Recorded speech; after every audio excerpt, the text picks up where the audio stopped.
In the vibrant city of Austin, Texas, where music fills the air and life never seems to slow down, danger can still lurk in the most unexpected places. Jessica Callagher was a young woman with dreams and a bright future ahead, but one September night in 2009, a routine trip to the store became the beginning of a nightmare. What followed was a chilling mystery that left investigators searching for answers and a community desperate for justice. This is the story of a ruthless predator, an unrelenting investigation, and the truth that took nearly a decade to uncover.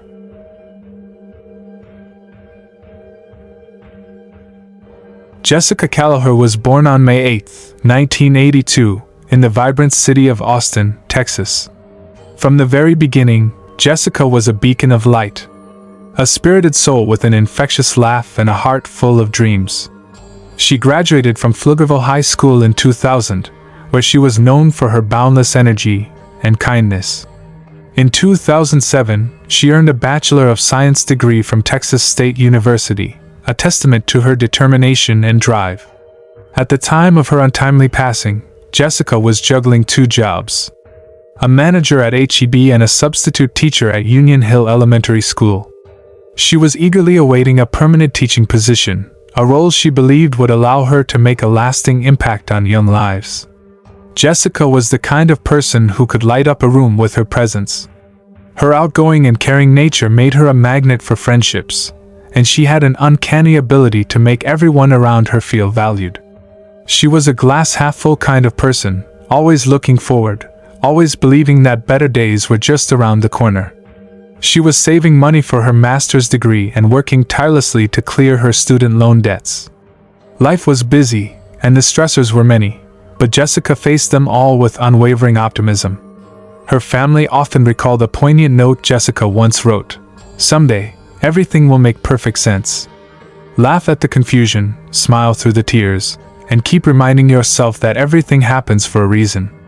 These words, filled with hope and resilience, encapsulated Jessica's approach to life. She was conscientious, focused, and fun to be around. A woman who had so much to look forward to. But on Labor Day, September 7, 2009, everything changed. It was a sweltering Texas afternoon, the kind of day where the sun hung heavy in the sky, and the air felt thick with heat. Jessica spent the day with her cousin and best friend, Melanie, along with a small group of friends. They sought refuge in the cool waters of a pool, laughing and splashing as the barbecue sizzled nearby. The day was perfect. A rare moment of carefree joy. As the sun dipped below the horizon, the group headed to a restaurant, then later to a bar to play pool. Jessica, ever responsible, limited herself to just a couple of drinks.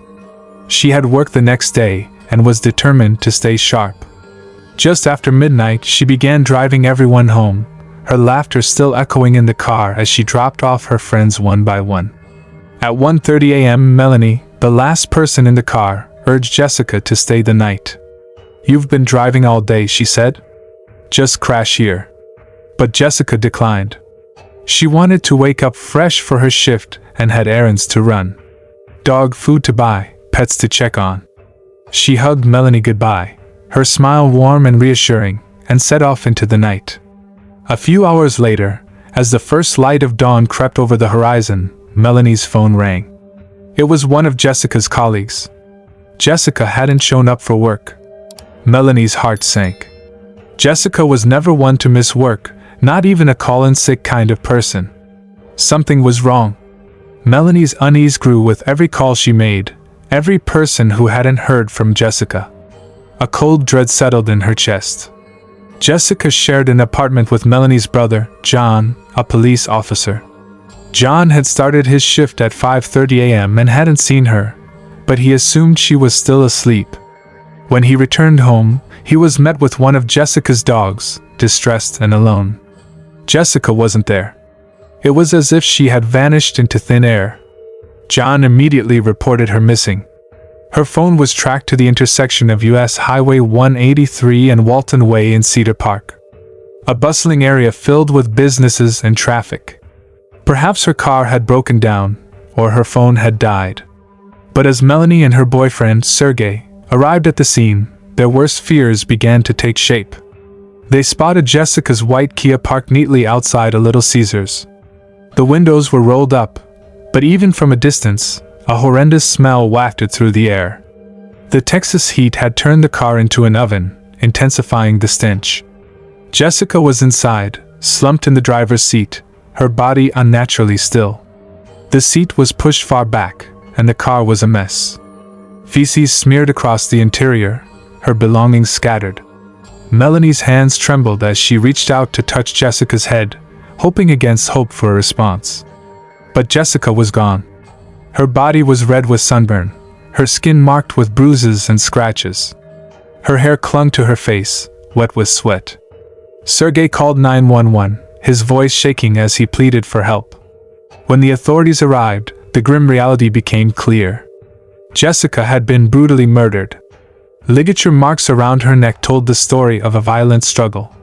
She had been raped and strangled twice. Once with a cloth, possibly the tie from her dress, and again by someone's hands.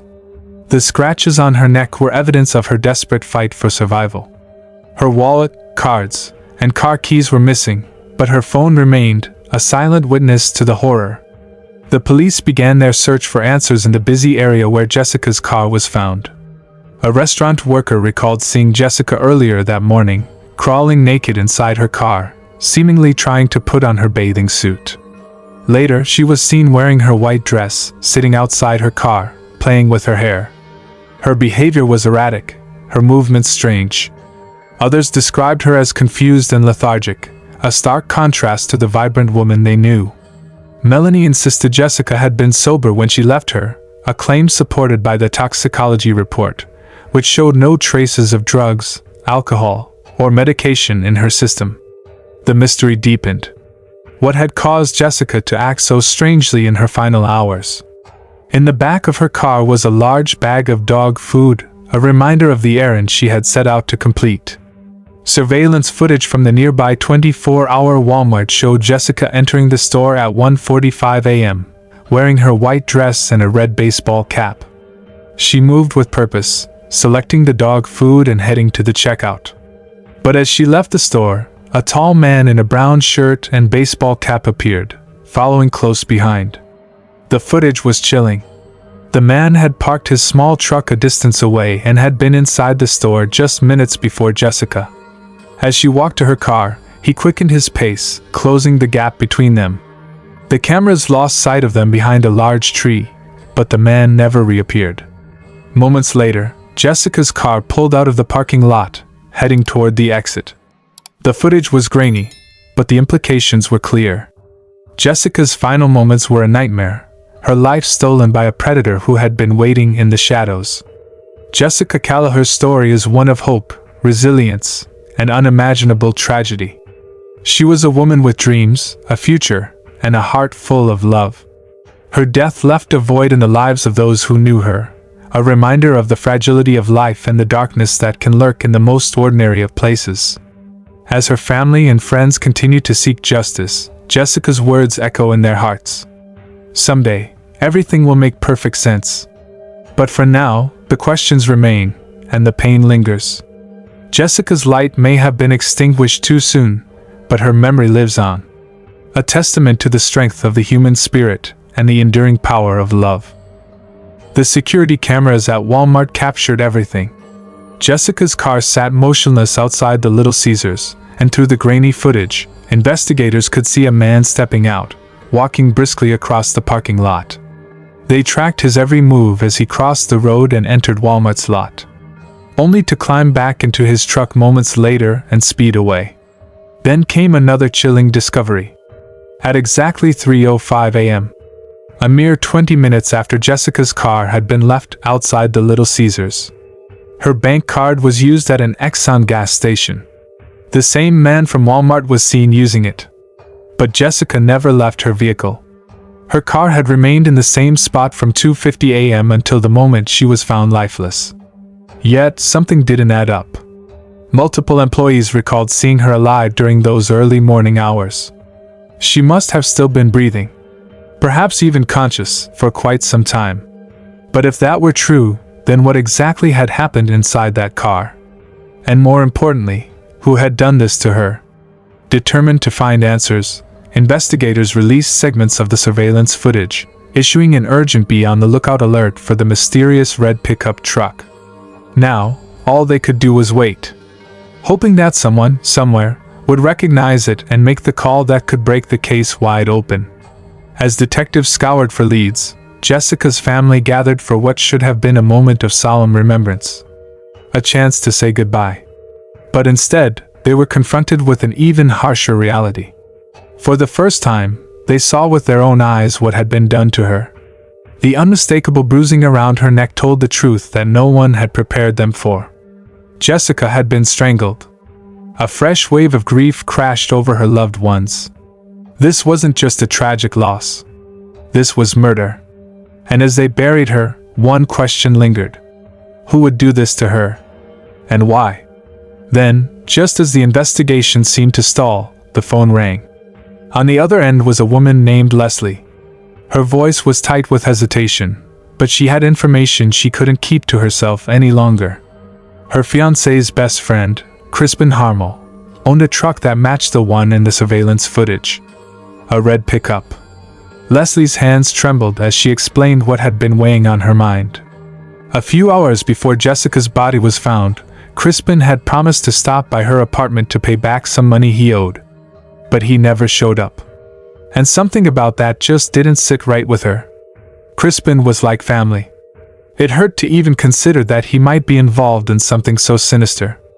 But a young woman was dead, and Leslie couldn't ignore the gnawing feeling in her gut. She had to speak up. The moment his name was entered into the system, a troubling pattern emerged.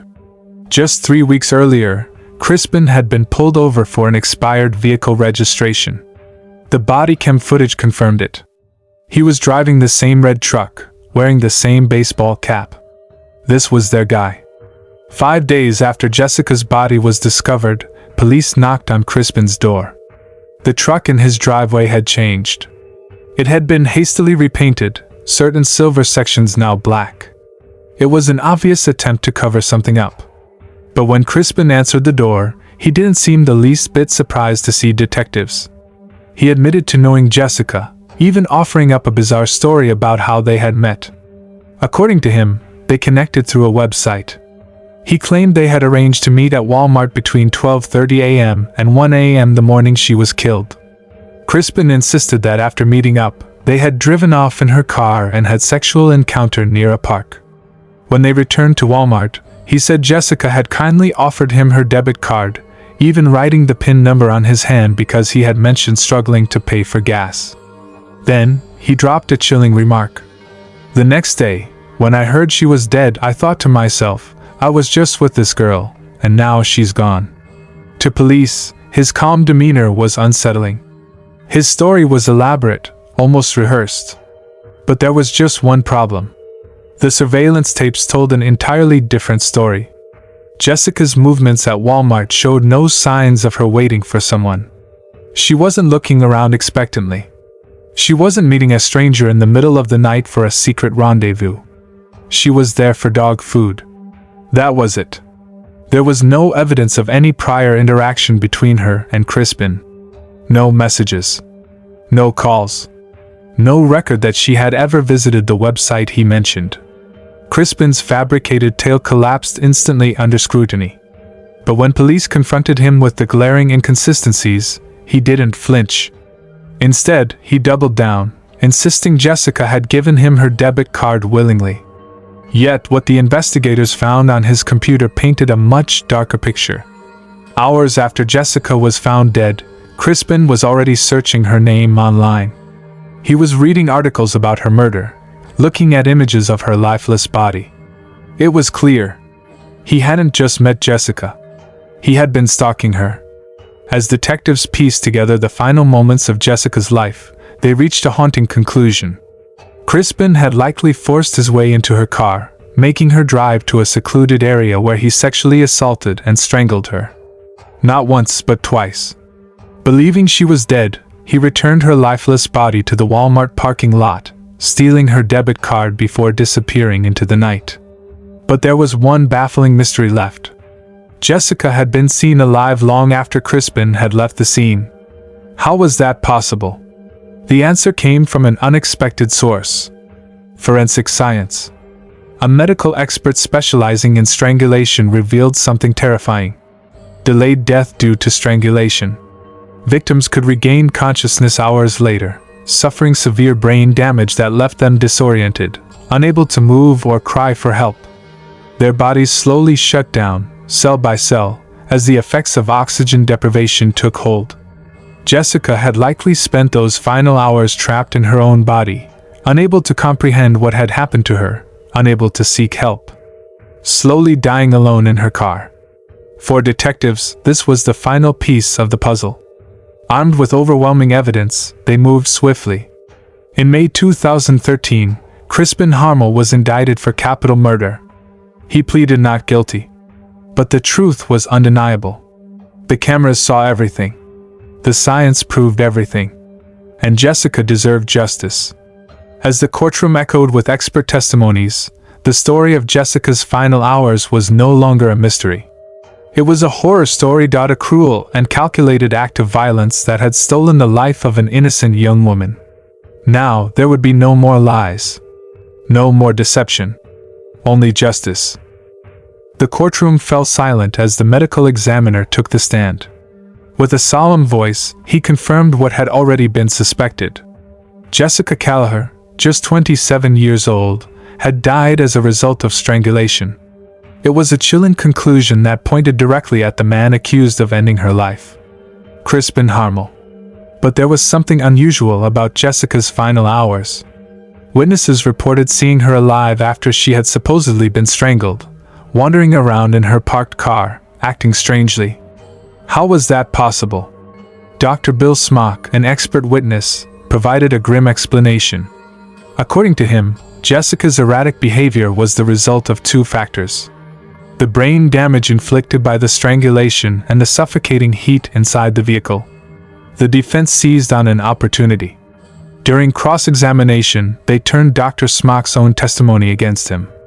If Jessica had been strangled, they argued, she would have fought back, instinctively clawing at her attacker's skin, leaving behind crucial DNA evidence under her fingernails. But there was nothing. No trace of Harmel's DNA was found on her body, a fact the defense held onto like a lifeline.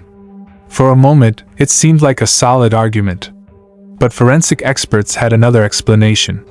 The sweltering Texas heat that day had been relentless, with soaring temperatures capable of accelerating the degradation of DNA. Any potential evidence left behind may have simply disintegrated before investigators had the chance to recover it. But even without physical DNA, prosecutors remained confident.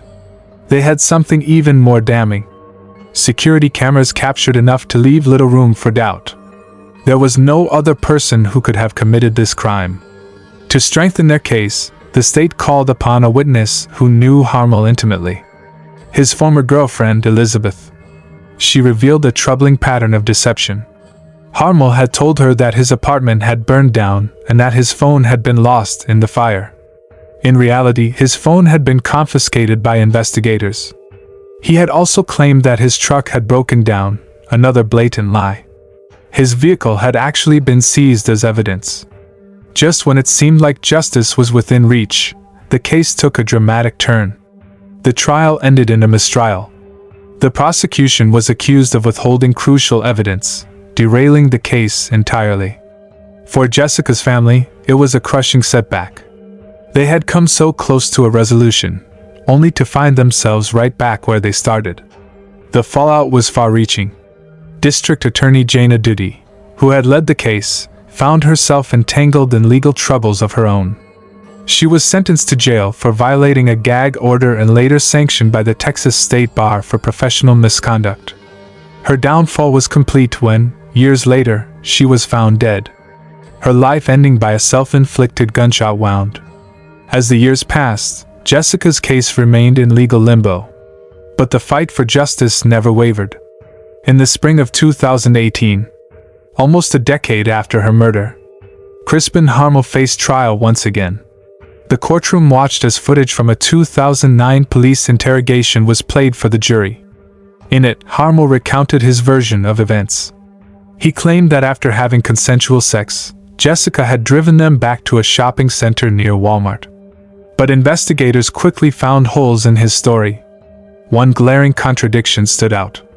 The driver's seat of Jessica's car was pushed all the way back, far beyond where she, a petite woman, could have possibly reached the gas and brake pedals.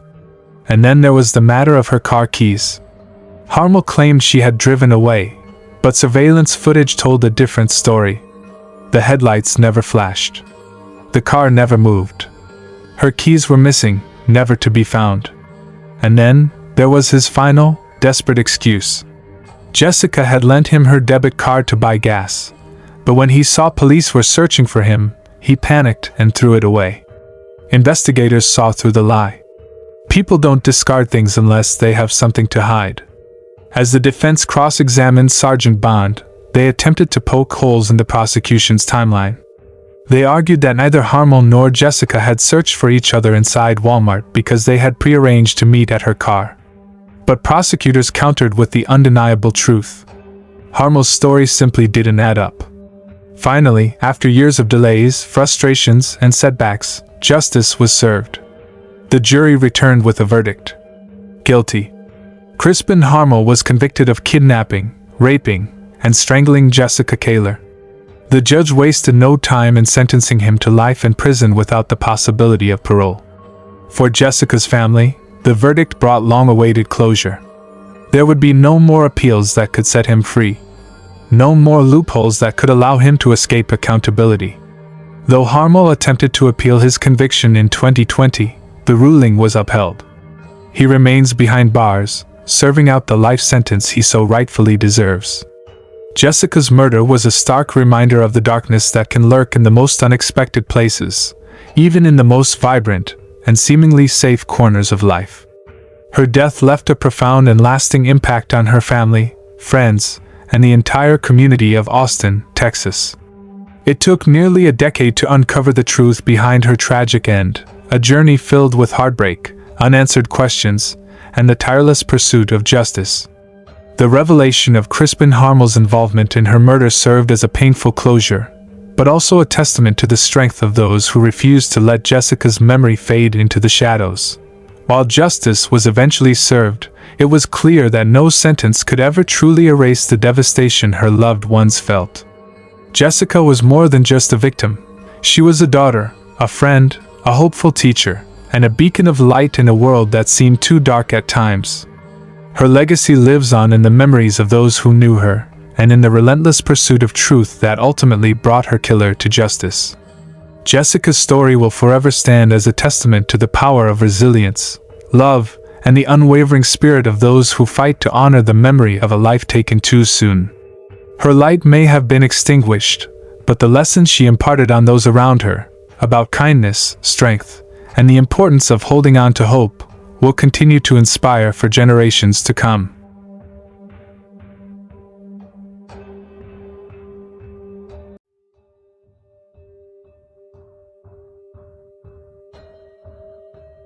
In the heart of Santa Fe, New Mexico, a community was shaken to its core on a seemingly ordinary December day in 2022. What began as a distress call from a quiet apartment complex quickly unraveled into a high-speed chase and a harrowing sequence of events, leaving a trail of devastation in its wake. 2 lives were tragically lost. One a devoted police officer, the other a retired firefighter. While a woman named Janine Jaramillo emerged as the key figure in a baffling and tragic case. Her claims of captivity and threats of violence by a man named Mark Lopez painted a chilling narrative, yet mounting evidence cast shadows of doubt over her story.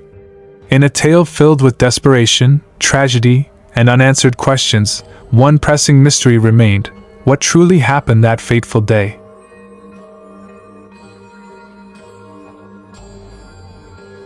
December 2nd, 2022, began like any other day.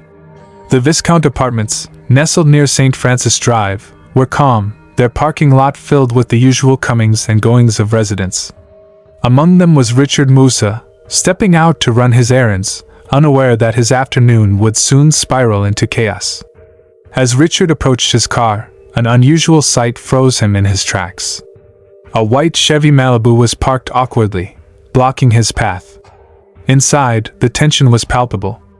A woman sat in the driver's seat, her face etched with distress as she argued with a man in the passenger seat.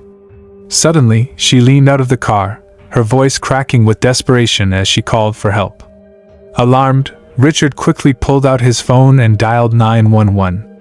His voice shook with urgency as he described the scene. "There's a woman in distress in my parking lot. She says someone in her car has a knife and won't get out." Before he could say more, the white Malibu screeched away, its tires shrieking against the pavement. Richard relayed every detail he could to the dispatcher, knowing time was of the essence. Just 8 minutes later, Officer Romero of the Santa Fe Police Department spotted the white Malibu speeding through the streets. Activating his lights and sirens, he attempted to pull the vehicle over. But instead of stopping, the car accelerated, tearing through the quiet town like a storm unleashed. It weaved dangerously through traffic, ran red lights, and executed wild U-turns. Dispatchers quickly alerted other officers to the escalating chase. "Female in a white Malibu, traveling in opposite lanes on St. Michael's," crackled the radio. "She's swerving through traffic, running red lights. Speeds exceeding 80 miles per hour." The tension in the air was thick as additional patrol cars joined the pursuit. The white Malibu veered onto Interstate 25, heading southbound in the northbound lanes. It was a desperate and reckless maneuver that sent panic rippling through the highway. Drivers honked, swerved, and called 911 in terror. "A white car almost hit me. It's going the wrong way," a frightened caller reported. Officers Robert Duran and Norris pursued the vehicle closely, while Officer Romero paralleled the chase on the correct side of the highway. Their goal was to intercept the runaway car, but the suspect's erratic driving made the situation increasingly perilous. Sirens wailed in the distance, warning oncoming drivers of the impending danger. Despite their best efforts, tragedy struck. A black GMC pickup truck, trying to avoid the Malibu, collided head-on with Officer Duran's cruiser in a violent crash. Behind them, another patrol car slammed into a vehicle that had been forced off the road. The scene was chaos. A blur of twisted metal, shattered glass, and smoke. Dashcam footage from a nearby semi-truck captured the devastation, its driver's frantic voice crackling over the radio. "There's been a head-on collision. 3 cars, maybe 4. It's bad." Meanwhile, the white Malibu continued its destructive rampage, sideswiping 2 more vehicles before losing control and careening off the highway. As the dust settled, officers scrambled to assess the damage and assist the victims. Among the chaos, a woman stumbled out of the wrecked Malibu, her face pale and streaked with fear. She ran toward Officer Romero, her trembling hands raised in surrender. "Get out of the car. Let me see your hands.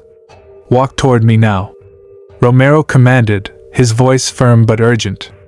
The woman obeyed, visibly shaken, her voice quivering as she spoke. "Where is he? Is he still in the car?" Romero asked. She shook her head. "He ran. He's my boyfriend. His name is Mark. He has a gun." The officer immediately radioed for backup, his tone sharp with urgency. "Suspect on foot, armed with a gun. Last seen heading into the nearby bushes. Victim secured." As the officers worked to clear the scene and track the armed suspect, the woman, later identified as 46-year-old Janine Jaramillo, was placed in the back of a patrol car for her safety. She recounted her harrowing ordeal, her voice cracking under the weight of her trauma. Janine revealed that her boyfriend, Mark Lopez, had held her at gunpoint, threatening her life throughout the entire pursuit. Her desperate plea for help in the parking lot had set everything in motion. A dangerous chase that could have ended her life. "He said he was going to kill me," she whispered, her hands trembling. "Burn me alive." As she spoke, emergency responders began to assess the devastating aftermath. Officers cleared the Malibu, uncovering disturbing evidence inside. A gun, a knife, and a container of gasoline. Tools of terror that painted a chilling picture of Mark's intentions. As officers combed the area for the armed fugitive, one question loomed over everyone. Could they stop Mark Lopez before he unleashed further harm? The tragic crash that day claimed the lives of 2 incredible men. Officer Robert Duran, a devoted 43-year-old father of two, was known for his dedication not only to his family but also to the Santa Fe community he proudly served. A man who loved the outdoors, he was an avid hunter, a passionate biker, and a camper who cherished nature. His death left a void in the hearts of his family, colleagues, and community. Alongside him, 62-year-old Frank Lovato, a retired firefighter from Las Vegas, New Mexico, also lost his life. Frank had spent his life serving others, beginning as a volunteer firefighter and eventually rising to the rank of engineer with the Las Vegas Fire Department. Beyond his career, he was a loving husband, father, and grandfather, as well as a respected member of his church and community. The loss of these two remarkable men plunged the Santa Fe community into grief. Flags were lowered to half-staff, tributes poured in from across the state, and a somber stillness enveloped the region. Meanwhile, law enforcement intensified their hunt for Mark Lopez, the suspect tied to this devastating event. Interstate 25 was shut down, officers combed through wooded areas, and local residents were warned to stay indoors. Schools were locked down, and a sense of fear gripped the community. Janine, who had been in the vehicle with Mark Lopez, was left in a state of shock. Her account of the events was fragmented, providing only limited details about the man at the center of the chaos. She described him as being in his early 40s, wearing a red shirt, black jacket, and black pants. Beyond this, her memories were hazy. "I thought I knew him," she said, her voice trembling during an interview. "He wasn't always like this. He was normal, and then he became this evil person." Their relationship had been brief, spanning only a few months, but it quickly took a dark turn. Janine recounted the morning of the incident when an argument erupted outside the home of one of Mark's friends. According to her, Mark struck her during the argument, leaving her unconscious. When she regained consciousness, she found herself trapped in his vehicle. Fear filled her voice as she recalled the terrifying moment when Mark allegedly poured gasoline on her. "I could smell it," she said, her voice breaking. "He said he was going to burn me alive, kill me. I don't know why he didn't." She described the injuries she sustained. Bruises on her chest, neck, and head, and a cut on her upper lip. Mark, she claimed, had refused to let her leave. "I told him I wanted to go home, but he said, 'You're not leaving,'" she whispered. As law enforcement pieced together Janine's testimony, it became clear that they were dealing with a dangerous individual. The search for Mark Lopez became a race against time, with officers determined to prevent any further tragedies. Yet, one question lingered. Where was he? As Janine continued to share her story, troubling inconsistencies began to emerge. She had painted a chilling picture of Mark Lopez as a violent abuser who held her captive, struck her repeatedly, and threatened her life. "He was punching me in the chest, hard, with his fists," she recalled. "I tried to protect myself, but he just kept going." She claimed he had even held a folded knife against her neck and chest, further amplifying her fear. Janine's voice trembled as she recounted the moment Mark allegedly poured gasoline on her. "I started crying and screaming, but he hit me so hard on the side of my head that I didn't know what was happening anymore. Everything went blurry," she said, pausing to compose herself. Her eyes, she added, had to be flushed out by doctors due to gasoline exposure. However, as investigators dug deeper, they found discrepancies in her narrative. She claimed to have blacked out during the chaotic car chase, only to wake up after the crash, but officers at the scene painted a different picture. No one had been seen exiting the Chevy Malibu except Janine herself, and she had been spotted escaping from the driver's side. Adding to the confusion, officers found the car keys in Janine's pocket when she was detained. The passenger side of the vehicle, where she claimed to have been held captive, was crammed with items, making it nearly impossible for anyone to sit there. Moreover, the car's computer data revealed no weight had been detected in the passenger seat during the chase.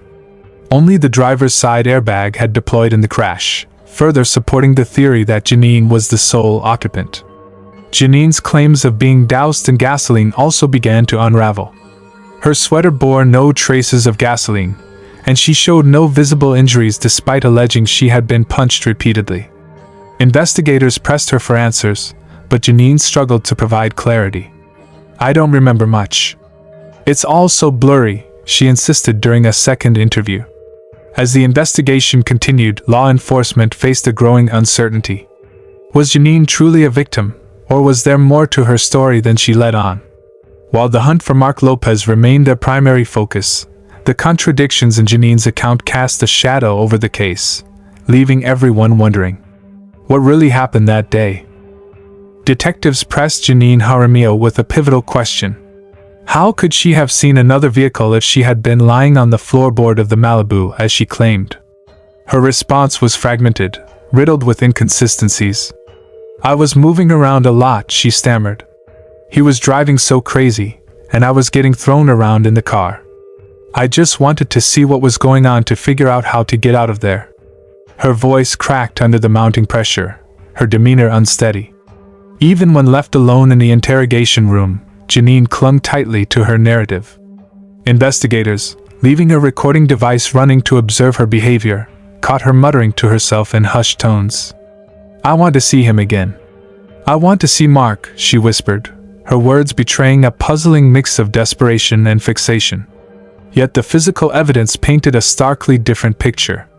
DNA swabs taken from the steering wheel unequivocally matched Janine's profile, and fibers from her sweater were found embedded in the driver's seat. There was no trace of Mark Lopez. No DNA, no evidence tying him to the vehicle or the tragic events leading up to the fatal crash. Nevertheless, Janine took to local news outlets, portraying herself as a survivor of a harrowing ordeal. "I was just trying to get home," she tearfully told reporters. "He wouldn't let me go. I screamed for help, and the police saved me. An officer even gave his life to protect me." Her emotional recounts captured public attention, sparking sympathy. Yet behind the scenes, investigators were growing increasingly skeptical of her claims. The search for the mysterious Mark Lopez began in earnest. Authorities, initially believing Janine's story, warned the public of an armed and dangerous fugitive. However, exhaustive searches turned up nothing. No suspect, no leads, no sign that Mark Lopez existed at all. Doubts began to snowball. Was Mark Lopez a figment of Janine's imagination? If so, what truly transpired during that deadly chase? As her story unraveled, fragments of her past came into focus. During interrogation, Janine murmured cryptically, "God help him understand. He did so much wrong to me," clutching her hands tightly. But her words, tinged with desperation, would soon crumble under the weight of mounting evidence. The Chevrolet Malibu Janine had been driving was revealed to have been stolen from Las Vegas just 2 days before the crash. Digging deeper into her history, investigators uncovered a long pattern of criminal behavior, much of it involving car theft and reckless escapades. This wasn't an isolated incident. It was part of a troubling pattern. In October of the previous year, Janine had stolen a utility truck and led police on a high-speed chase. When cornered, she claimed to be a victim, accusing her boyfriend of being the mastermind. But, as before, the evidence did not support her claims.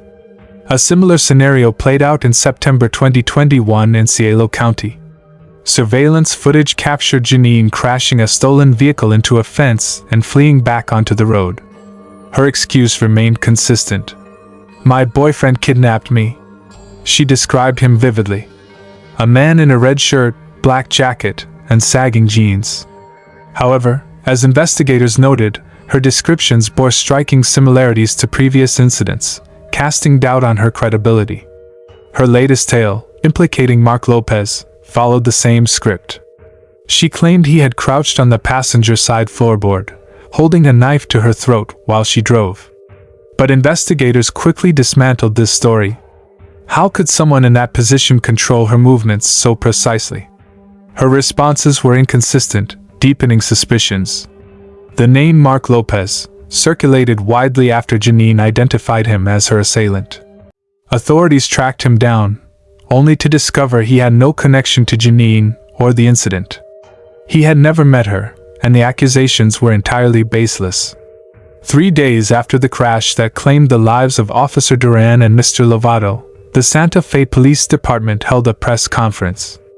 They announced formal charges against Janine Jaramillo, including 2 counts of first-degree murder. The spokesperson delivered the grim findings. Our investigation has concluded that there was no kidnapping and no male suspect involved. We believe Janine Jaramillo was the sole driver of the vehicle. Her reckless actions led to this senseless tragedy. The evidence was damning. DNA swabs matched Janine's. Fibers from her sweater were embedded in the driver's seat, and the car's computer data confirmed the passenger seat had not been occupied. Items cluttered the passenger area, making her claims of an attacker implausible. Even the gasoline-soaked sweater she had described was a fabrication. There was no trace of fuel on it. In 2024, after plea deal negotiations fell through, Janine Jaramillo's case went to trial. Prosecutors pursued 2 theories of first-degree murder.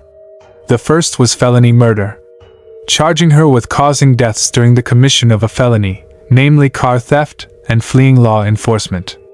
The second theory was depraved mind murder, focusing on her disregard for human life and reckless endangerment. Officers Norris and Romero took the stand, recounting the chaos in the aftermath of the crash. Both had witnessed Janine climbing out of the driver's side window, frantically yelling about an imaginary attacker. She was hysterical, Officer Norris testified. Her arms were in the air, and she kept screaming, "He tried to kill me. He poured gasoline on me." But the physical evidence told a starkly different story. One of deception, recklessness, and devastating consequences. The courtroom buzzed with tension as the prosecution took the floor, the weight of their words heavy in the air. They meticulously dissected Janine Jaramillo's actions, exposing the lies and inconsistencies she had woven into her life like a spider spinning a web of deceit. The prosecution's argument was a damning one. Janine's history of fabrication had led directly to the deaths of 2 public servants, and countless others had been put in harm's way. Officer Robert Duran and Mr. Lovato, 2 devoted public servants, husbands and fathers, were now gone. Victims of a reckless, senseless act that had shattered not just their families, but a community at its core. As the victims' families sat in the courtroom, their faces etched with grief, they sought justice for their loved ones who had been taken too soon. In their closing statements, the prosecution's words were sharp and unyielding. Janine Jaramillo's actions were not mere recklessness. They were deliberate, they stated. She had stolen a vehicle, led officers on a high-speed chase, and caused a crash that claimed 2 innocent lives. The evidence was irrefutable. There could be no other conclusion. She had to be held accountable for the lives she had destroyed. But the defense, grasping at straws, attempted to shift some of the blame onto law enforcement. They argued that the high-speed pursuit violated departmental policies, somehow contributing to the fatal outcome. Yet, this attempt to divert attention fell flat. The jury was presented with an overwhelming tide of evidence. Evidence that painted a clear picture of Janine's guilt. The trial had become the unraveling of a tragic, convoluted story, one that left behind a permanent scar on the Santa Fe community.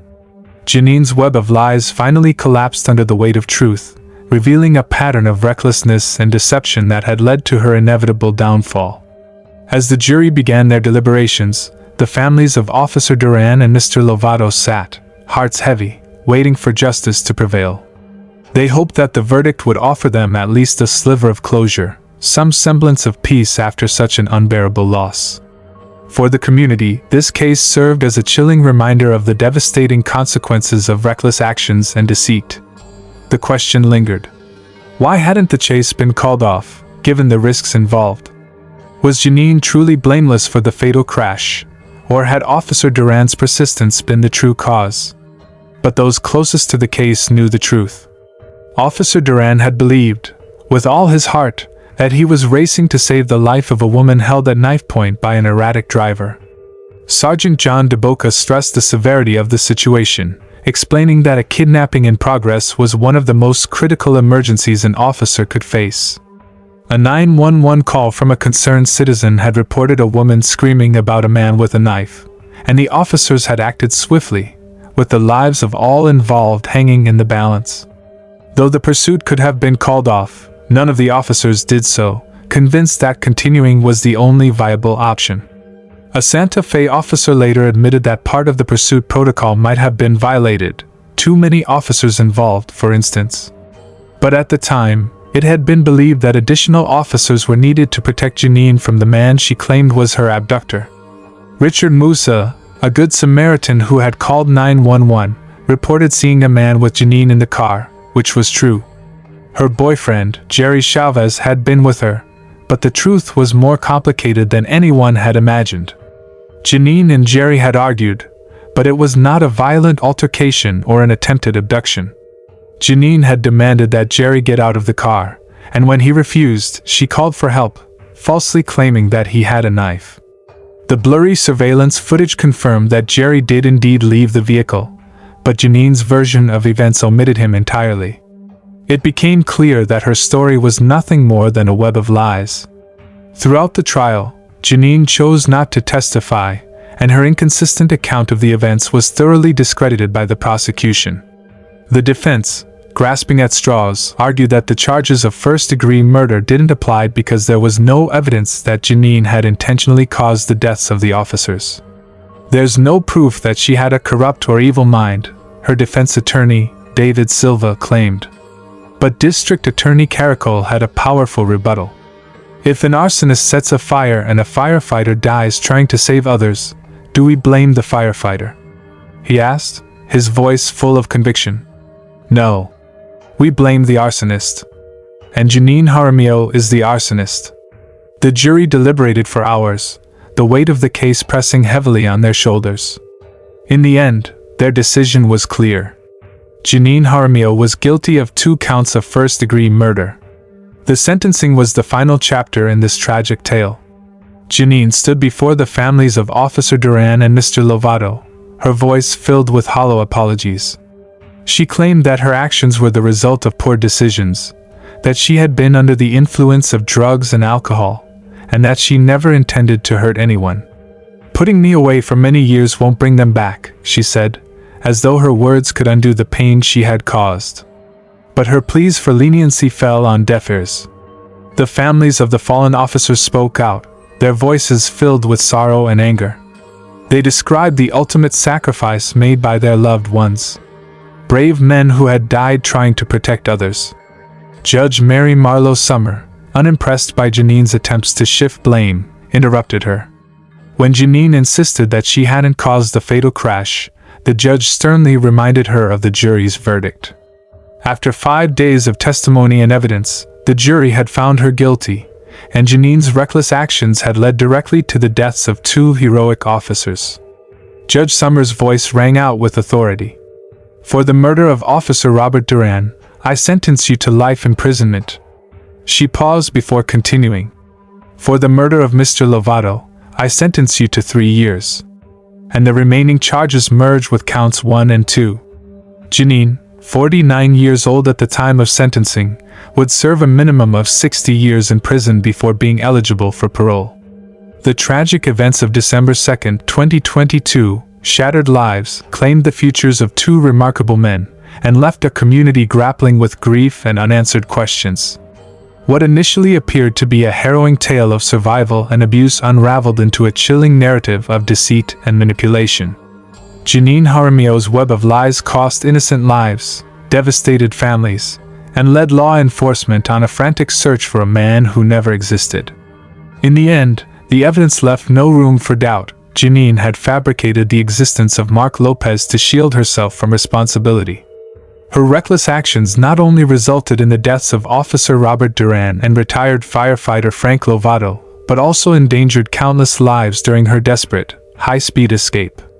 The tools of terror found in the vehicle, a knife, a gun, and gasoline, were not instruments of a man's plan but rather damning symbols of her own intentions. The aftermath of this case serves as a somber reminder of how lies and reckless decisions can ripple outward, causing irreversible harm. While justice may hold Janine accountable for her actions, the families of Officer Duran and Frank Lovato are left to mourn the profound loss of 2 heroes who embodied service and sacrifice. Santa Fe's community has since rallied together in remembrance of the fallen, vowing to uphold the legacies of those lost. Yet, as the town heals and moves forward, the events of that December day remain a stark lesson about the destructive power of dishonesty and the enduring cost of truth concealed.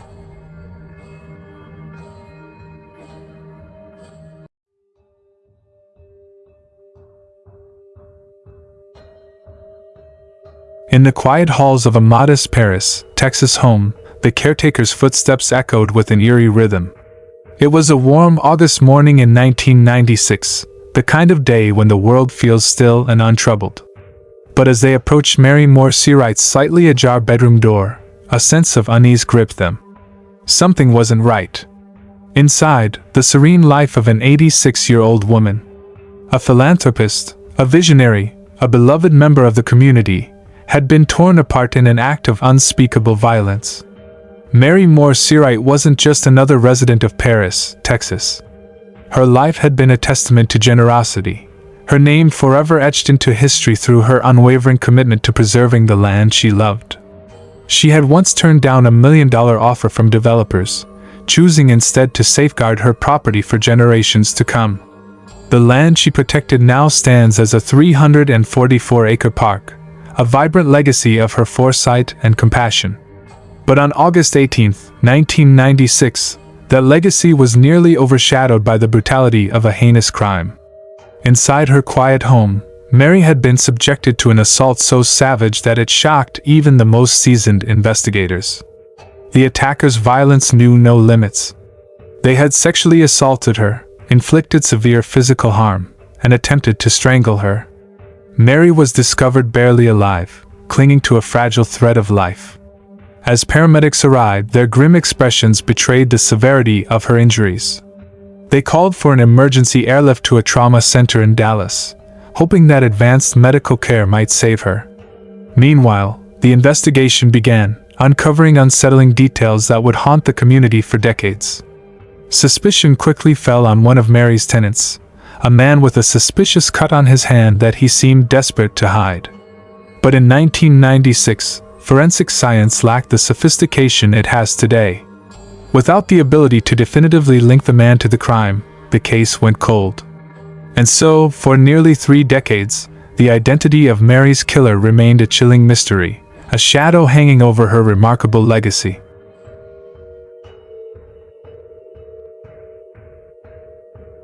This is the story of Mary Moore Seawright, a woman who dedicated her life to kindness and community, whose vision transformed Austin's landscape, and whose untimely death would spark a pursuit of justice that spanned 28 long years. It's the story of how a single drop of DNA would eventually break through the silence, and how even in the darkest of times, Mary's light refused to be extinguished. Mary's story began in Texas, where her father, W.R. Moore, served as acting Chief Justice of the state's Supreme Court. It was clear from an early age that Mary possessed a quiet strength, a determination that would come to define her life. In 1939, her family moved to Austin, a decision that set the stage for the legacy she would one day leave behind. A year later, Mary married Dan Seawright, a prominent businessman and president of the Walter Tips Hardware Company. Together, they built a life steeped in purpose and community. Their sprawling ranch was a sanctuary of Texas beauty, a place where they poured their shared dreams into the land. But life's unpredictability soon altered their course. When Dan passed away in the 1950s, Mary faced a crossroads. She could have sold the ranch or relied on others to manage it, but instead, she took on the challenge herself. At a time when women were often sidelined in business, Mary became a trailblazer.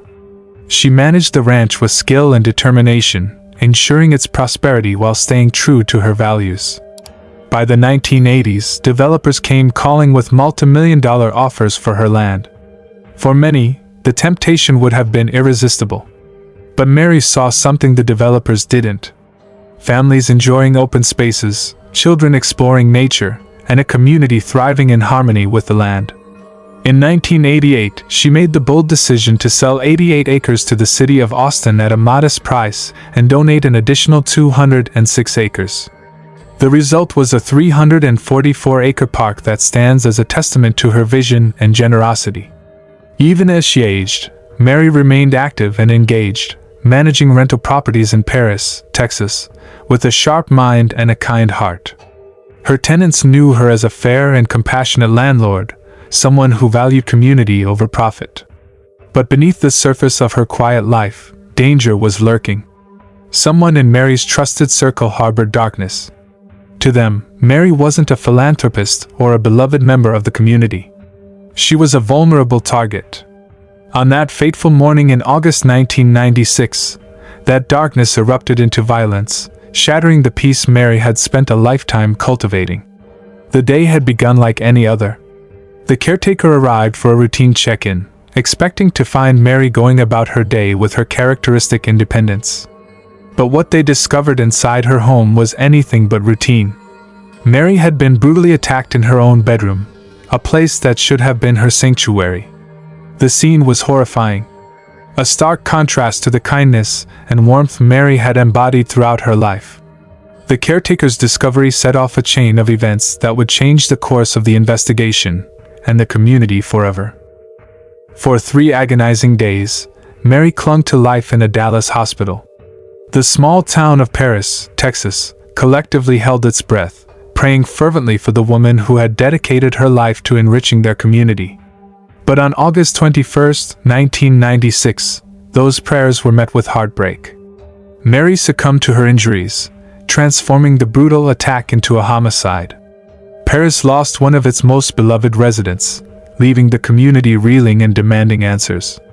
An investigation began almost immediately, setting off a journey that would span decades. Detectives first turned their focus to Mary's immediate circle. They knew all too well that violent crimes against the elderly often involve someone familiar to the victim.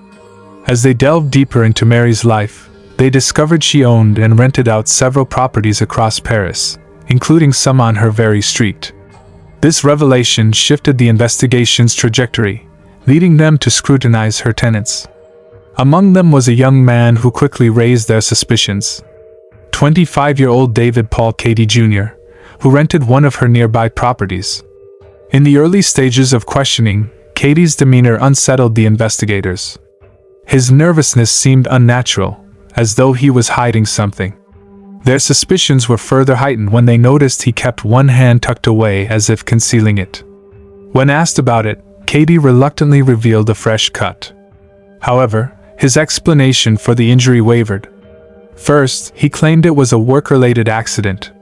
Then, his story shifted, alleging a mishap at home. Each version grew more implausible, leaving detectives certain there was more to the story. Standard procedure led them to collect DNA swabs from Cady's injured hand, hoping for a breakthrough. But in 1996, DNA testing was still in its infancy. The samples, carefully logged as evidence, were sent to the lab, yet the results failed to provide the concrete proof investigators needed. With no definitive link between Cady and the crime, their case stalled. Weeks turned into months, and the once promising investigation began to fade from headlines. For Mary's family, the lack of resolution compounded their grief. They were left mourning a woman whose life had been stolen and grappling with the bitter reality that her killer remained free. For the investigators, the case became a haunting reminder of unanswered questions and justice left unfulfilled. The brutality of Mary's murder, coupled with her sterling reputation in the community, made the lack of closure an even heavier burden. As time passed, the DNA evidence gathered from Cady's hand lay dormant in an evidence locker, waiting for forensic science to catch up. In the 1990s, DNA analysis required far larger samples than today and lacked the sensitivity to detect microscopic traces. What might have been a definitive breakthrough decades later was frustratingly inconclusive at the time. The trail went cold, witnesses' memories began to fade, and the case that had once gripped Paris, Texas, drifted into the past. Meanwhile, Mary's legacy lived on in the park that bore her name. The Mary Moore Searite Metropolitan Park became a sanctuary for families, a testament to her generosity and love for the community. Children played beneath towering oak trees she had fought to preserve, their laughter a poignant contrast to the dark shadow of her unsolved murder. But for her family, the park was bittersweet. Each anniversary of her death reopened wounds, echoing the question that haunted them. Who could have done this to a woman so cherished? As years turned into decades, forensic science advanced in ways once unimaginable. DNA technology grew more sophisticated, capable of detecting the tiniest traces of evidence. By 2021, the Texas Rangers, tasked with reviewing cold cases, pulled Mary's file from the archives. The evidence, preserved with remarkable care, qualified for reanalysis under the Sexual Assault Kit Initiative, a program designed to give new life to stalled investigations. Forensic scientists revisited the DNA swabs taken from David Paul Cady Jr.'s injured hand nearly 3 decades earlier. With modern technology, they uncovered what had eluded their predecessors. Mary's DNA was present on the very hand Cady had tried to hide during questioning. The discovery was electrifying. A revelation that validated the suspicions investigators had harbored for so long. The breakthrough came in 2023, finally connecting the dots that had remained frustratingly out of reach in 1996. For investigators, it was a moment of vindication. Cady's nervous behavior, shifting stories, and injured hand had always been red flags. Now, the DNA evidence provided the irrefutable link they had been seeking.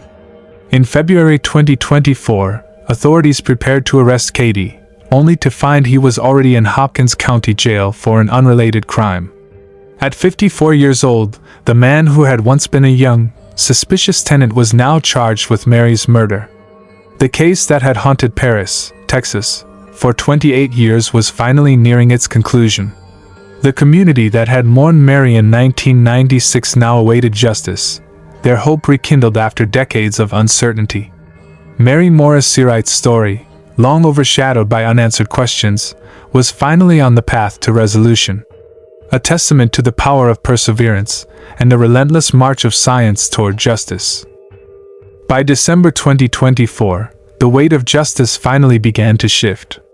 A Lamar County grand jury, having sifted through years of evidence, examined the suspicious behavior, the shifting alibis, and most crucially, the irrefutable DNA evidence. Science's final word reached a decisive conclusion. David Paul Cady Jr. was indicted for the murder of Mary. This indictment was not just a bureaucratic step in the legal process. It was a moment of deep validation. It confirmed the relentless work of every detective who had doggedly pursued the case, honored the memory of a woman whose legacy had refused to fade, and vindicated the hopes of a community that had longed for this day. For decades, the truth had been hidden, locked away in cold files, waiting for the advancements of modern forensic science to unlock its secrets. When those secrets finally surfaced, they were nothing short of seismic. The news sent ripples of shock through both Paris and Austin. In a small town, where everyone knew everyone, the revelation that the killer had been living among them, unseen and unsuspected, was a devastating blow. Former neighbors recalled the face of David Paul Cady Jr. with grim irony. He had mingled in community events, casually strolling the same streets where Mary had once walked, offering her warm smiles and friendly greetings to those who passed by. For nearly 3 decades, he had hidden in plain sight, carrying the weight of his horrifying secret. The details that began to surface painted a chilling portrait of the events leading up to that fateful August morning. Investigators learned that Cady had been struggling financially, behind on his rent. Mary, ever the generous spirit, had been working with him to find a solution, showing him the same compassion she had shown so many others throughout her life. The same kindness that had inspired her to preserve 100 acres of land for the future had unknowingly placed her in the crosshairs of a dangerous man. Where she saw someone in need of understanding, he saw a weakness to exploit. A vulnerability he could exploit for his own dark purpose. The Texas Rangers who worked tirelessly on the case spoke of the unique challenges they faced in bringing Cady to justice. The DNA evidence that could have cracked the case wide open had, with the passage of time, become degraded, fragile. Each attempt to extract usable samples had been met with failure, each setback a sharp blow to their hopes. What if the evidence had deteriorated beyond repair? What if the truth remained just out of reach, slipping away into the shadows of an unsolved crime? The moment when the DNA finally matched, when justice finally had a face, was one of raw emotion. Even the most seasoned investigators couldn't hold back their tears. The pain of the journey, the uncertainty, the endless hours of work. They had all led to this. Local media coverage revealed the depth of Mary's betrayal. As former tenants came forward to share their stories, the true weight of her kindness became clear. She had given so much of herself to others, accepting late rent payments, offering second chances, doing what she could to help struggling families. It became clear that her belief in the goodness of people had been tragically misjudged. Her trust had been shattered by the very man she had tried to help. For those who knew Mary, it was a betrayal that ran deeper than just a crime. It was a violation of the bonds that held a community together. The case reignited a sense of urgency across the state, sparking a renewed interest in cold case investigations. Other families, still waiting for justice, reached out to law enforcement, hoping that the same advancements in forensic science that had brought closure to Mary's case could bring the same for them. Mary's story became a symbol, a beacon of hope for those who had long feared that their loved ones' killers would never face justice. Her legacy, it seemed, was far from over. Today, the Mary Morris Seawright Metropolitan Park stands as more than just a park. It's a testament to the perseverance of a woman who believed in preserving the land for future generations, and to the dogged determination of law enforcement who refused to let her case slip into the forgotten past. It's a living, breathing tribute to the power of perseverance, and a reminder that justice, no matter how long it takes, will eventually find its way. Beneath the towering Texas oak trees Mary saved, families continue to gather, children play along the trails she fought to protect, and the land she refused to sell flourishes, just as she had envisioned. The park is a testament to her vision, a living memory that will continue to grow for years to come. Perhaps the most enduring tribute to Mary's legacy is not the park itself, or even the long-awaited justice she received, but the reminder that acts of kindness can live on long after the person who performed them is gone. Though her life was stolen by violence, the mark she left on the world continues to touch lives every single day.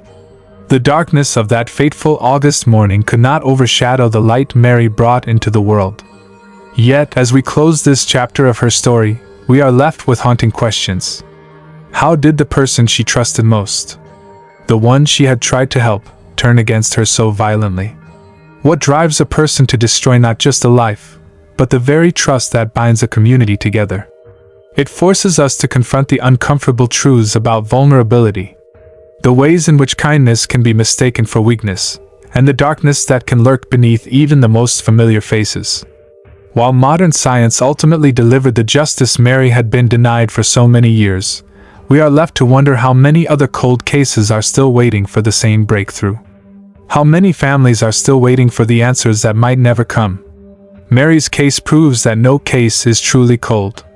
As long as someone remembers, as long as someone refuses to let go of the truth, justice will always have a fighting chance.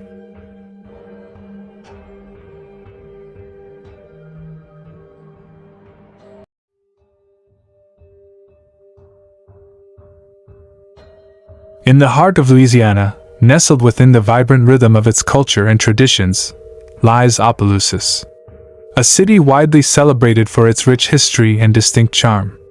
Known as the spice capital of the world, Opelousas is home to the famous Tony Chaqueres, Targil seasonings, and Savoy's foods, all contributing to the robust culinary heritage of the region. But that's not all. The city also proudly carries the title of the Zydeco music capital, with festivals like the original Southwest Louisiana Zydeco Festival echoing the sounds of its musical past, a tradition that has lived on since 1982. Amidst this lively backdrop, the city has long been a place where the past and present coalesce. A place where stories are told and history is preserved. But in 2016, a dark shadow descended over Opelousas, as one of its own disappeared without a trace. Erica Hunt, just 20 years old, vanished from this close-knit community, her life extinguished in the blink of an eye. It was July, and Erica had attended a 4th of July party with her family. She laughed, celebrated, and shared memories with loved ones. But in an instant, everything would change. After the festivities, Erica dropped off her 2-year-old daughter, Brianna, at her mother's home, promising to return the next day to pick her up. But that day never came. 2 long years would pass before her remains were discovered during a search for a missing child. The news was devastating. Erica had been murdered, and her case remained unsolved for nearly a decade. Yet, despite the years of silence, hope never faded. It wasn't until November 2024 that the truth would finally be revealed, when 33-year-old Jordan Barnes, Erica's brother-in-law, shocked the world with a confession. He admitted to taking Erica's life, finally breaking the years of silence surrounding her case. Still, even with this revelation, many questions lingered. But with this confession, Erica's family finally had a sliver of hope that they would receive the justice they so desperately deserved. Erica Hunt was born on July 10, 1995, the third of 3 daughters. From the very beginning, her family was her world, and she shared a special bond with both of her sisters. Her mother, Shannon, recalls how Erica was the firecracker of the family. Always smiling, always with a vibrant energy that lit up every room she entered. Erica was a young woman full of promise, with her whole life ahead of her. She had dreams. Big dreams, and a little girl she adored. Her daughter Brianna was the light of her life. Erica had an undeniable joy for being a mother and being around the people she loved. Shannon, her mother, often spoke of how well-rounded Erica was, how she seemed to have a special connection with everyone she met. People just liked her. She had this magnetic personality that made her impossible not to adore. By 2016, Erica was living in Opelousas with her daughter and had plans for her future. Plans that included celebrating her upcoming 21st birthday, a milestone that meant so much to her. But as we know, fate can be cruel. On July 3, 2016, Erica attended a cookout at her uncle's house to celebrate the 4th of July. She was surrounded by family, laughing and sharing stories. Her mother remembers how excited she was, especially about her future. Erica talked about her plans to apply for housing for her and Brianna, dreaming of getting their own place. It seemed like Erica was on the verge of starting a new chapter in her life, but tragically it would never come to be. After the party, Erica dropped Brianna off at Shannon's house for the night, promising to return the next morning. But something went horribly wrong. The morning of July 4th, Erica made several posts on Facebook, a normal routine for her, as she often shared updates throughout the day. But then, as the hours passed, something felt off. Erica's last Facebook post, made around 12:50 p.m., was a casual wish to a friend for a happy birthday, but it also contained a cryptic line. She mentioned being in bed, unable to get out. It's chilling now, knowing the significance of that post, especially in the context of what we now know. Before that post, Erica had reportedly visited her sister and brother-in-law's house. According to Jordan Barnes, Erica had stopped by and asked to borrow $3 for cigarettes. But there was something strange about his account. He claimed that after the brief exchange, Erica left, but he couldn't recall which direction she had gone. This would be the last confirmed sighting of Erica. At the time, no one questioned the details, but with the new information from Barnes' confession, those details are now under scrutiny. Witnesses would later come forward, saying they had seen Erica behind a store between 11 a.m. and 1 p.m. that same day. But her last known post from the safety of her own bed creates a jarring conflict with the witness account. In the years following her disappearance, Erica's family and friends tirelessly searched for answers, refusing to let her memory fade into the darkness. They turned to social media, hoping for any clue, but it felt like the world had gone silent. By the second day without contact, her family's concern grew. Erica was always in touch, especially when it came to checking on Brianna. But now, her phone rang unanswered, and her usual updates had stopped. No one had seen her. No one had heard from her. The alarm bells were ringing louder with every passing minute. When the second day passed, and Erica still hadn't returned for her daughter, the fears set in. Something was terribly wrong. No one knew where she was or why she hadn't returned to pick up Brianna.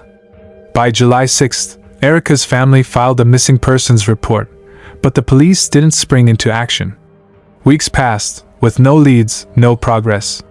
Friends and family continued to search for Erica, organizing their own searches, taking to social media in an effort to bring her home.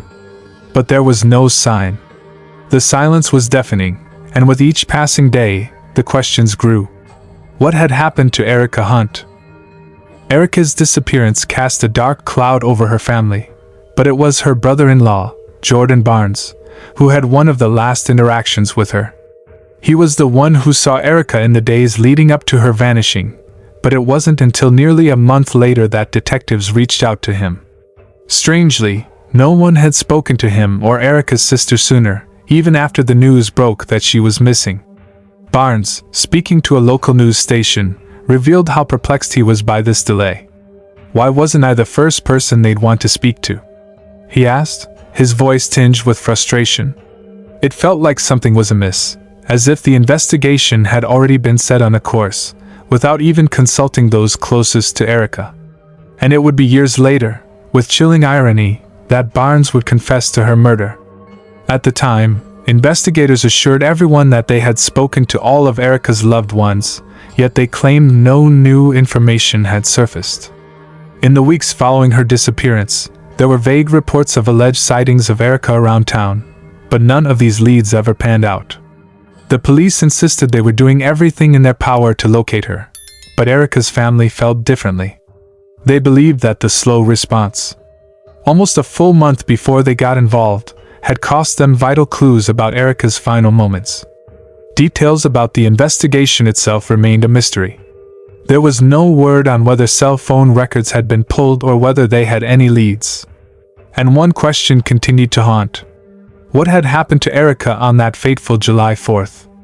The day she vanished, Erica was supposed to be doing something as simple as braiding a friend's hair before heading to the lake, but she never made it to either place. What happened after she left her sister's house? No one knew. The grief was palpable in Erica's family, who had shifted from celebrating the 4th of July to desperately searching for her within a matter of days. Her 21st birthday, the one she had looked forward to with anticipation, passed without celebration. There would be no party, no cake, no laughter. Just an empty chair where Erica should have been.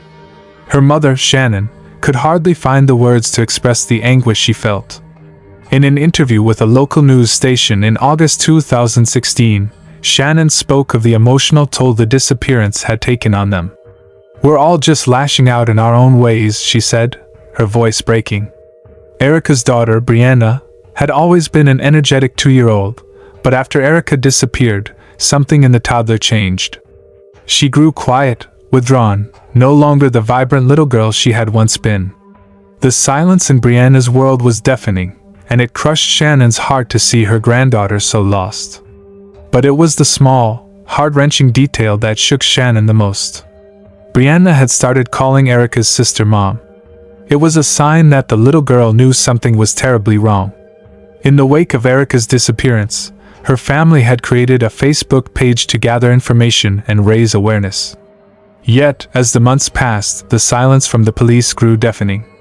What they had feared came true. The investigation was going nowhere. Months turned into a year, then 2, and still, Erica remained missing. There was no closure, no answers. It was as if she had simply vanished into thin air. But in 2018, a glimmer of hope finally appeared. A tip came in, and police believed it might be the break they had been waiting for. The tip led them to a property in Opelousas, an area Erica had lived in before, and it was a place that had been searched 2 years earlier. This time, however, police were armed with a warrant, cadaver dogs, and a sense of urgency. The hope of closure filled the air as they conducted their search. For Erica's family, the hours of searching felt like an eternity. They wanted answers, they needed them, but deep down, they feared the worst. The cadaver dogs hit on a possible location of remains, and hope surged within them. But as the hours dragged on, it became clear that the remains they had found were not human. Instead, they were the remains of animals. It was a bittersweet moment for the family. Relief that Erica wasn't found there, but also a crushing realization that she might still be out there, lost to them forever.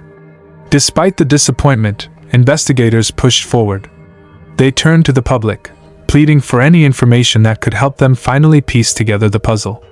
Yet, the tips didn't come, and Erica's family remained in the dark, holding on to hope despite the passage of time. Then, in December 2018, a new and eerie twist to the case unfolded. A 9-year-old boy went missing in Evangeline Parish, Louisiana. As police searched for the child, a volunteer stumbled upon skeletal remains partially buried in a rural part of the parish. Only a skull was discovered, and it wasn't immediately clear who the remains belonged to. The case, initially investigated as a Jane Doe, didn't seem to have any connection to Erica, but as forensic tests were conducted, a chilling discovery was made. DNA tests later revealed that the remains were those of a woman of Cajun, French, and African American descent, but the identity remained a mystery. This Jane Doe became known as the Evangeline Jane Doe, but Erica's family, still desperately searching for their daughter, had no idea that skeletal remains had been found so close to home. The connection between the remains and Erica wouldn't come until later, and the uncertainty of their situation only deepened. It wasn't until 2020, when Erica's family was interviewed by NBC's Dateline, that the public learned more about their search for answers. A detective working the case shared that it was still an outstanding missing person case, and the family continued to wait for closure. It had been 4 long years, and there was no real progress, no new information. Except the nagging question: could those remains belong to Erica? For months, the LSU anthropology team had been testing the remains found in Evangeline, searching desperately for any usable DNA sample. But each attempt ended in frustration. They were unable to uncover the truth, the identity of the person whose life had been stolen. It wasn't until May 2019, when the Louisiana State Police reached out to the DNA Doe Project, that a new glimmer of hope appeared. This nonprofit organization specialized in solving mysteries like this, using innovative methods to find the answers that had eluded investigators for so long. It would take another year before the DNA Doe Project could begin its work. Almost 2 years had passed since the remains were found, and yet the search for answers continued to hang in the air like an unresolved question. But then, in November 2020, a breakthrough came. The DNA Doe Project utilized a new and powerful technique known as genetic genealogy, something that could link distant family connections through DNA. Using G-Match, a free genetic genealogy service that integrates consumer DNA databases from services like Ancestry.com and 23andMe. The team started testing the remains. For 3 long months, the DNA Doe Project pored over the evidence, tirelessly searching for a connection, a name, a family to bring this mystery to a close. And on February 5, 2021, they finally found it. They had identified the remains. The person who had been lost to her family for nearly 5 years was, at last, known. It was Erica Hunt. Her remains, scattered in the quiet of Evangeline, had now been matched to her name, to her life. The news came like a wave, crashing into the hearts of her family. It had taken nearly 5 years for them to know where she was, but it didn't bring joy. Instead, it brought a heartbreaking conclusion to the mystery that had tormented them. But there was some solace in knowing that her remains could now be brought home, where they belong. Just 5 days after Erica's identity was revealed, Opelousas police confirmed that they were officially investigating her death as a homicide. The official label stung, but it was also the first step toward justice. Her family, though devastated by the loss of their beloved Erica, could at least begin the painful process of laying her to rest. Together with the local Crime Stoppers, they circulated flyers, hoping to spark memories, hoping for a break that would finally lead to answers. In March 2021, her family held a vigil, an aching tribute to the daughter, the sister, the mother, who had been taken too soon. They spoke with a quiet sorrow, yet their voices carried the weight of hope. Her aunt, speaking to KLFY10, said through trembling words, "We prayed and we asked God to please bring her home. Now her remains are home. We can give her a proper burial. But now, we still need justice for Erica." The pain was palpable, yet there was a quiet strength in those words. Despite the immense grief, the family found a sliver of peace. Closure. They had her back, in some form, and they would honor her. But the fight wasn't over. Not by a long shot. Her uncle Tyrone also spoke to the station, his voice rough with emotion as he reflected on the years of uncertainty. It was troubling. A lot of people wanted us to give up. A lot. They just thought that she went on a joyride and wasn't going to come back. Those rumors were just put aside whenever I spoke to Miranda. We just kept hope alive, and thank God. Thank God they found the remains. Now we can properly put her to rest the right way. But even with her remains returned, even with her family able to give her the dignity of a proper burial, they were not finished. They were not done fighting. Because the most important question still lingered. Who did this? When Erica disappeared in 2016, her family never could have imagined the long, agonizing wait that would follow. 5 years would pass before they could even say goodbye, and in that time, rumors and doubts had clouded the search. But they never gave up. They never stopped hoping. Now, with her body finally identified, they were more determined than ever to find out who was responsible. The years dragged on, and despite the initial surge of hope, the investigation seemed to slow. Little information trickled out. The family, however, refused to let Erica's name fade into the background. They continued to speak out, to keep her memory alive. But as time went by, a dark question lingered. Would they ever get answers? Then, in a chilling twist of fate, after years of silence, a breakthrough came. On November 21, 2024, the police made a shocking announcement. An arrest had been made. And the person responsible for Erica's murder was none other than Jordan Barnes, her brother-in-law. Barnes had confessed. The revelation shook her family to their core. The pain of her loss had been immense, but now they were faced with the unspeakable betrayal that the person who took Erica's life was someone they knew. A family member. The anger, the heartbreak, the confusion. How could this happen? And why? Questions that, for now, remain unanswered. But one thing was certain, the case was no longer cold. Erica Hunt, a 20-year-old mother, had been taken from this world far too soon. She left behind a 2-year-old daughter, a family who loved her deeply, and a mystery that hung over their lives for 5 long years. But now, her family could finally bring her home. They could bury her with the dignity she deserved. But even as they found some peace, there would be no forgetting the devastation of losing her. And now, knowing that it was someone they loved who had taken her life, the pain was magnified 1,000 times. Erica's case is no longer a mystery. It has been solved. But for her family, the road ahead is still one of sorrow. The truth has been uncovered, but it has only opened a new chapter of anguish and grief. Still, justice is moving forward. And with each step, Erica's story is no longer lost to time. Her family can now begin to heal, knowing that her death was not in vain. They have answers. They have closure. And they have a story that will never be forgotten. Erica Hunt's legacy will live on, not just as a tragic memory, but as a reminder of the strength of a family who never gave up.